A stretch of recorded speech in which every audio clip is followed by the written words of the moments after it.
¿Qué tal? Les habla Jorge Gestoso. En el programa de hoy, la intifada universitaria en Estados Unidos con otro notable invitado, Manolo de los Santos, director de People's Forum, directamente desde Nueva York. Manolo de los Santos, una cálida bienvenida al programa. Gracias por tenerme en su programa, Jorge. Manolo, intifada de estudiantes universitarios de los Estados Unidos en contra de la posición del gobierno del presidente Biden pro-Palestina y en contra del genocidio de Israel en Gaza.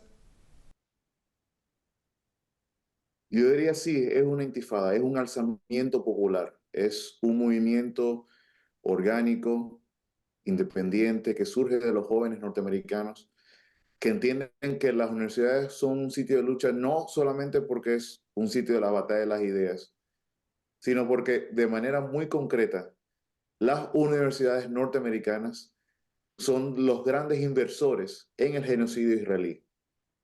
Las universidades norteamericanas como la Universidad de Columbia tienen inversiones de más de 13.000 millones de dólares en empresas israelíes, tecnología israelí, que son usadas de manera explícita en el genocidio contra el pueblo palestino. Por lo tanto, los estudiantes no se alzan solamente en contra de la posición del gobierno norteamericano, sino en contra de la propia participación de sus universidades en el conflicto actual. ¿Y cómo lees tú el hecho de que esto no es un hecho aislado, sino se está dando en todo el país al mismo tiempo y no para? Bueno, lo que estamos viendo no es el resultado de una acción o dos acciones en las últimas 2 semanas, sino que ha habido un movimiento muy sostenido desde hace ya más de 6 meses, yo diría desde el propio 7 de octubre, cuando muchos jóvenes en el país se han ido movilizando, no en miles, sino en los cientos de miles, posiblemente millones de jóvenes en todo Estados Unidos. En los últimos 6 meses yo diría que ha habido un gran cambio en la percepción política de lo que significa Palestina en el día cotidiano de los norteamericanos.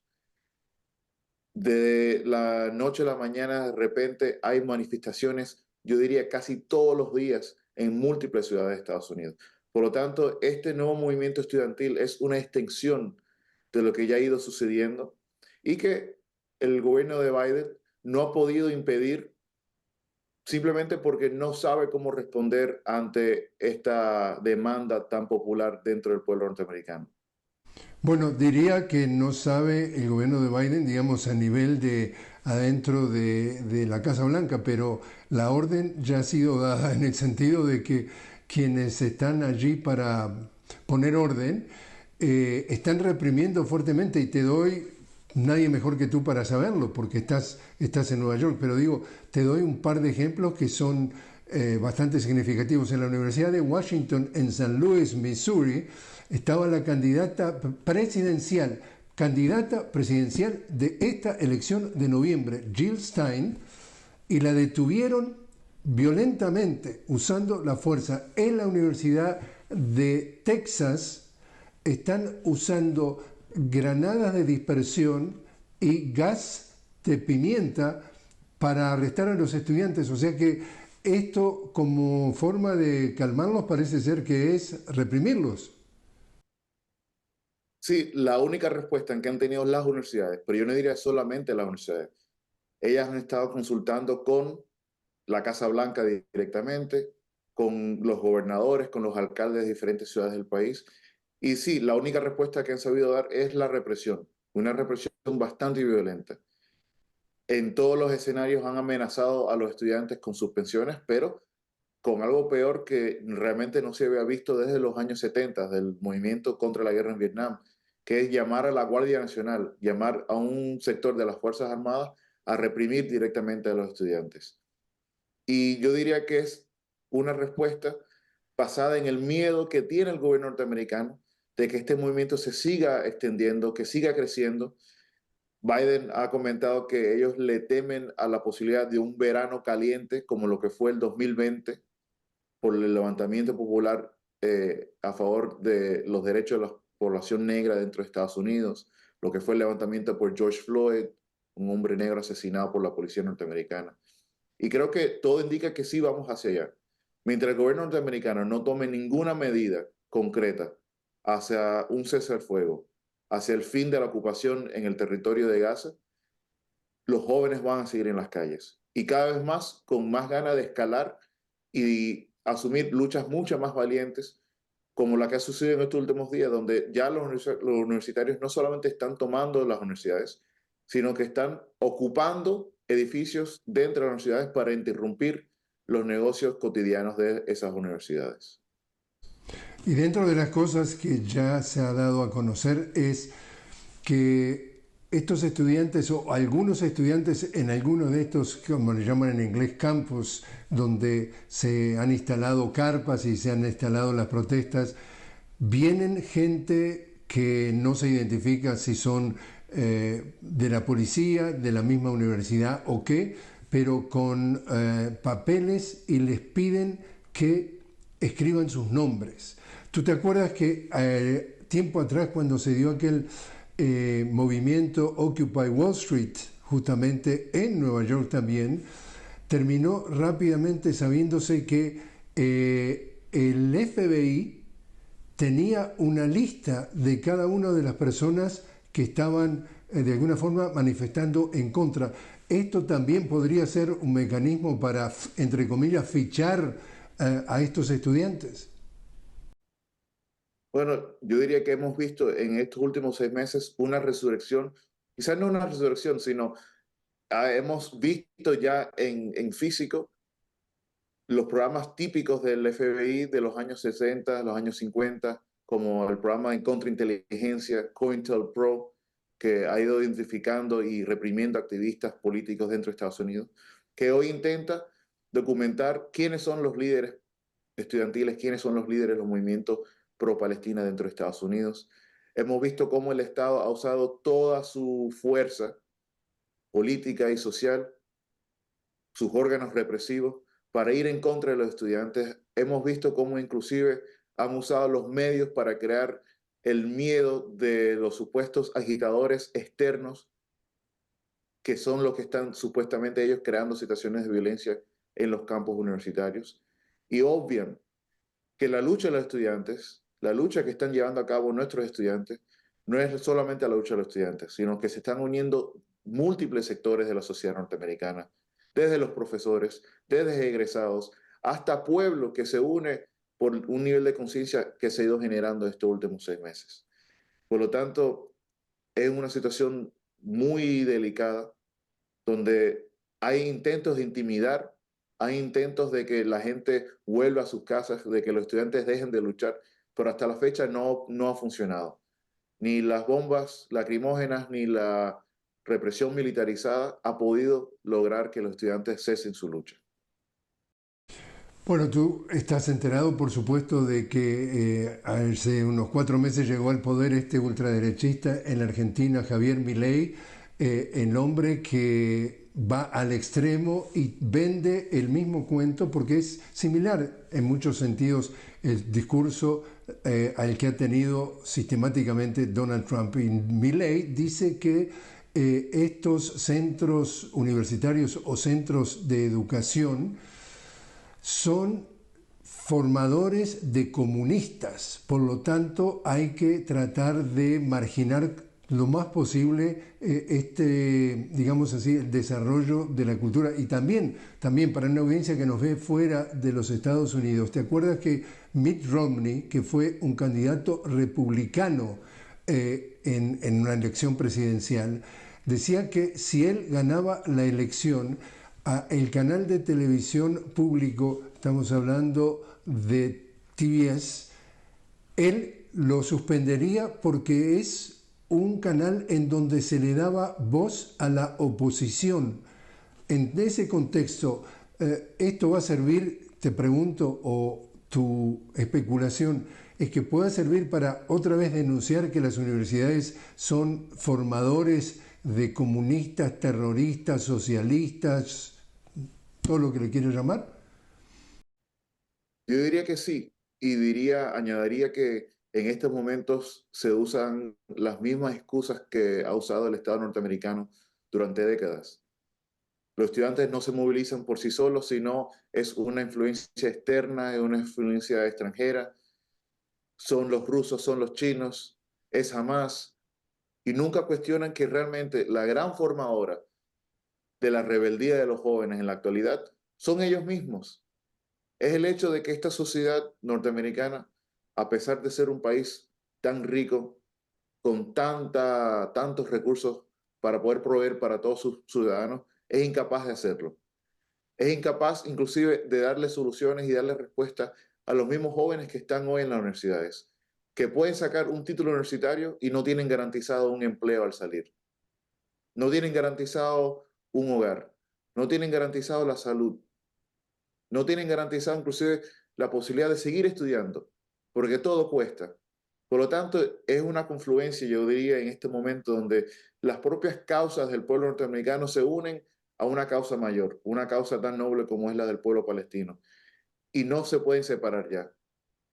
El hecho de que el gobierno norteamericano en 6 meses, se ha negado a que su títere, su gobierno títere en Israel, asuma una postura diferente, que negocie en buena fe, que diga un sí al cesar fuego, es lo que realmente ha logrado que los estudiantes salgan a la calle de esta manera.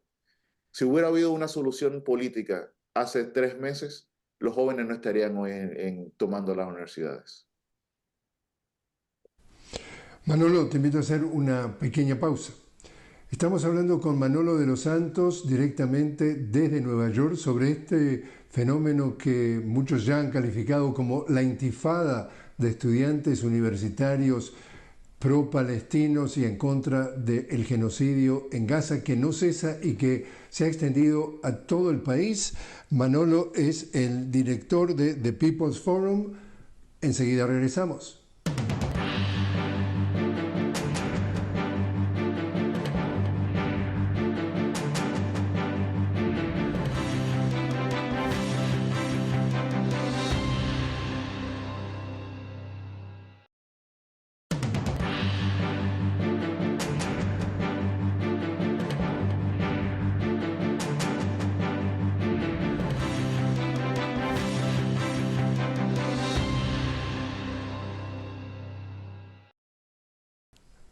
Continuamos hablando con Manolo de los Santos directamente desde Nueva York sobre este nuevo fenómeno que se está dando a nivel universitario en los Estados Unidos, el alzamiento a lo largo de todo el país de los estudiantes en protesta o a favor de los palestinos y en contra del genocidio en Gaza y de la posición del gobierno del presidente Biden en torno a esa guerra. Manolo es el director de The People's Forum.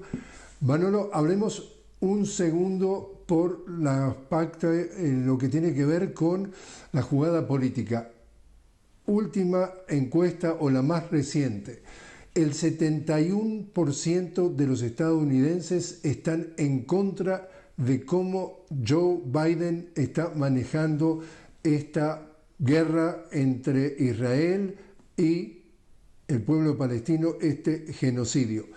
Eso a nivel general, pero esta cifra para nuestra audiencia, que puede ser más que relevante, el 81%, 8 de cada 10 encuestados entre 18 y 34 años están en contra, es decir, la juventud está en contra de lo que está haciendo Biden. Y estamos en el mes de noviembre frente a elecciones presidenciales. Esto que es un tiro en el pie, un suicidio, es una voz de alerta que tiene que cambiar la política.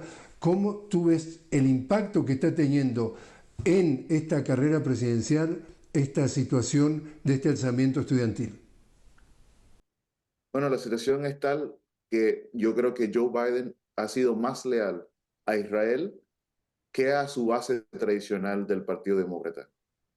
Ha ignorado los reclamos, no solamente de los jóvenes dentro, que típicamente votan a favor del Partido Demócrata, sino que ha ignorado las voces de la comunidad afroamericana, que se han levantado fuertemente a favor de la lucha palestina.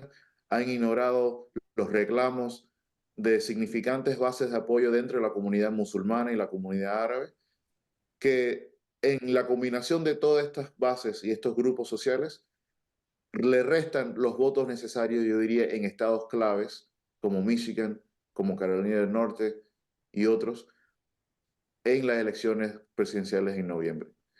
Yo no sé si, no creo que se pueda decir desde ya quién va a ganar o quién va a perder, pero seguramente Biden está viendo las de perder en esta elección por ignorar las demandas del pueblo norteamericano. Y le va a salir caro, en mi opinión. También, para poner en perspectiva cómo funciona un tanto de una manera sencilla para una audiencia que nos ve fuera de Estados Unidos. Acá vemos dos candidatos de partidos tradicionales, el demócrata con Joe Biden, el republicano seguramente, entonces ya es un hecho que es Trump el candidato. Y la pregunta es, ¿y por qué existe solamente dos candidatos? Bueno, tú sabes que el intelectual Noam Chomsky dice, porque en Estados Unidos hay un solo partido político, dice Chomsky, es el partido de los negocios, the Business Party. En Estados Unidos, en esta elección, también hay varios otros candidatos.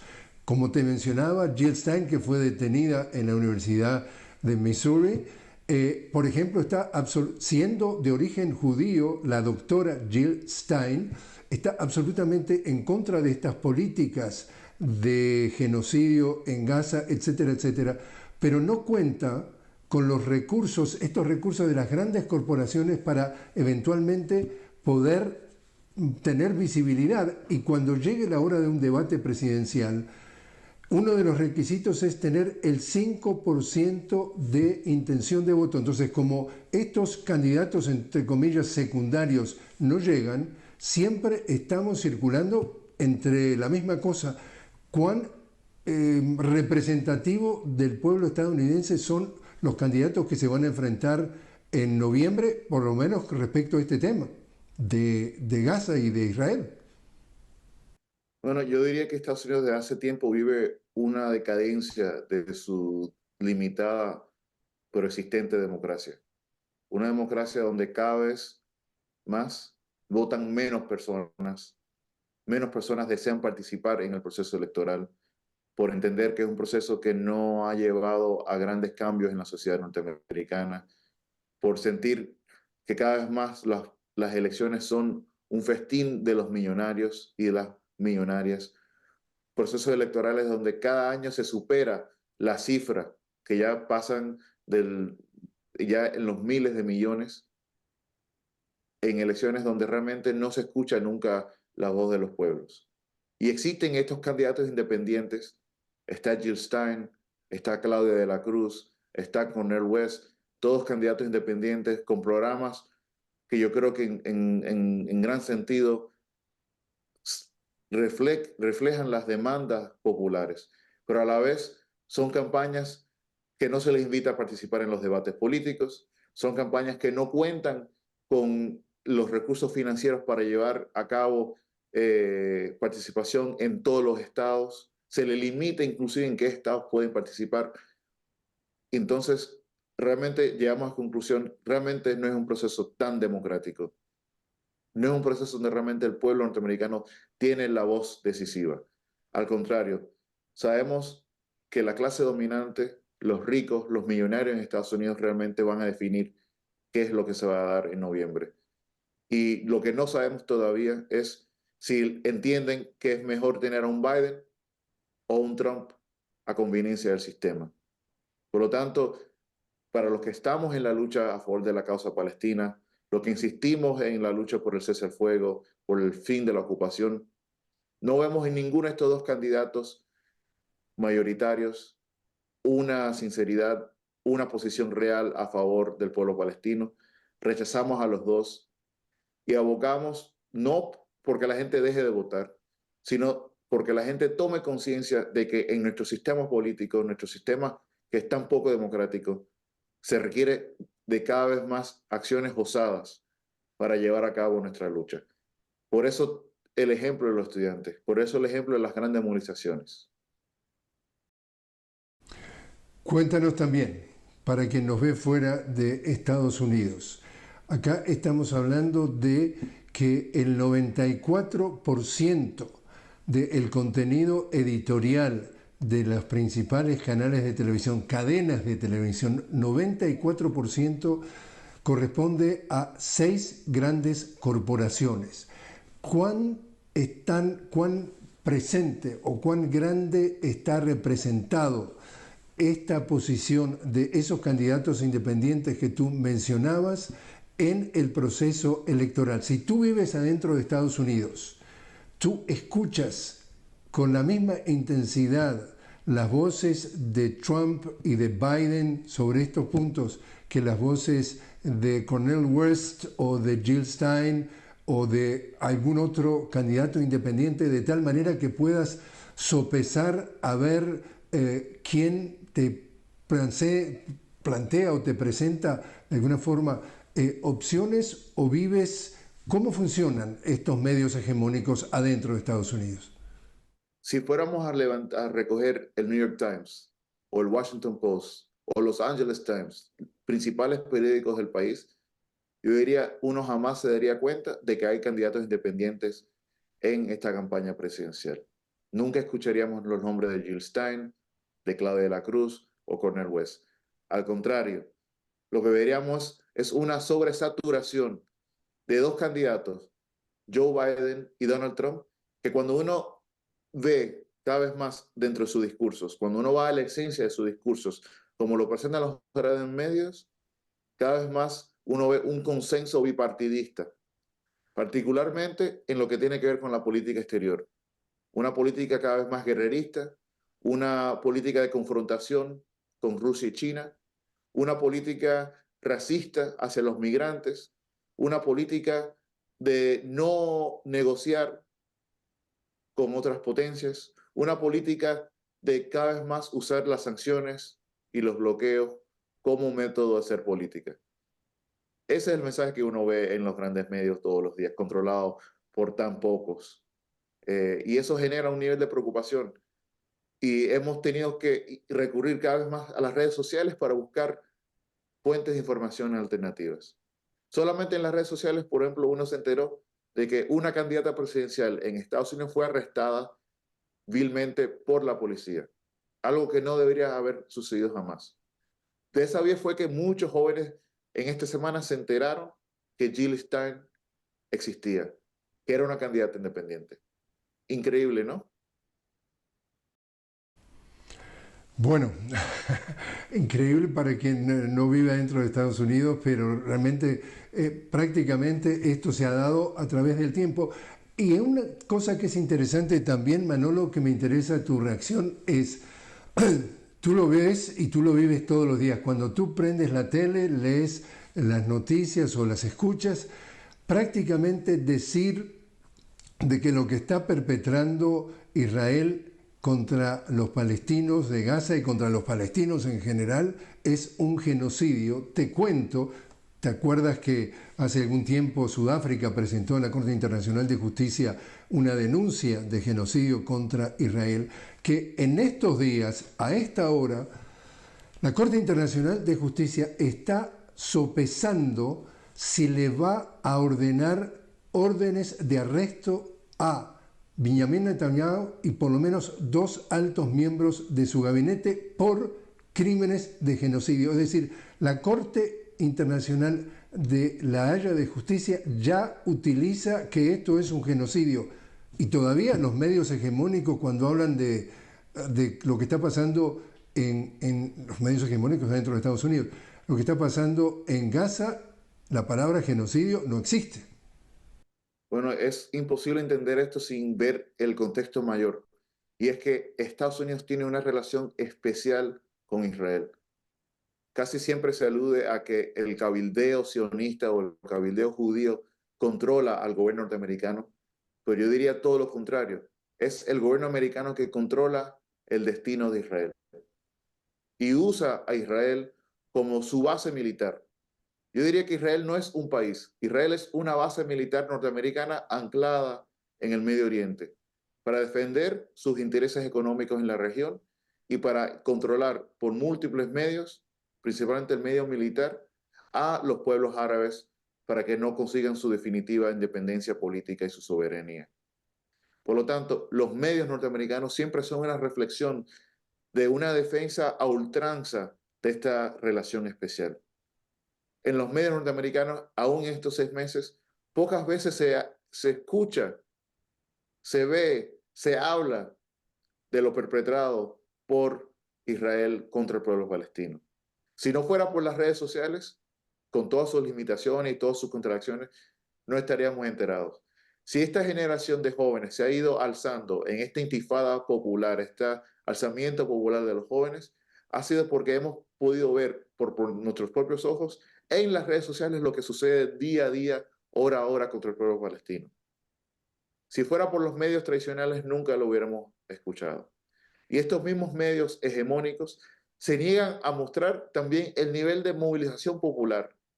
Uno no se daría cuenta, por ejemplo, de los grandes cambios de opinión en el pueblo norteamericano que tú has citado previamente. Uno nunca se daría que 8 de cada 10 jóvenes están a favor de la causa palestina. Y creo que cuesta mucho entender fuera de Estados Unidos cómo es posible que se controle tanto a los medios.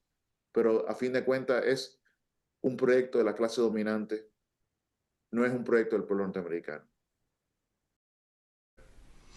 Por último, entonces, Manolo, ¿cómo anticipas o vaticinas o piensas que se va a terminar este alzamiento, esta intifada de los estudiantes universitarios en todo Estados Unidos en contra de la política de Biden en respecto a Gaza, respecto a Israel, respecto a todo lo que tiene que ver con este genocidio?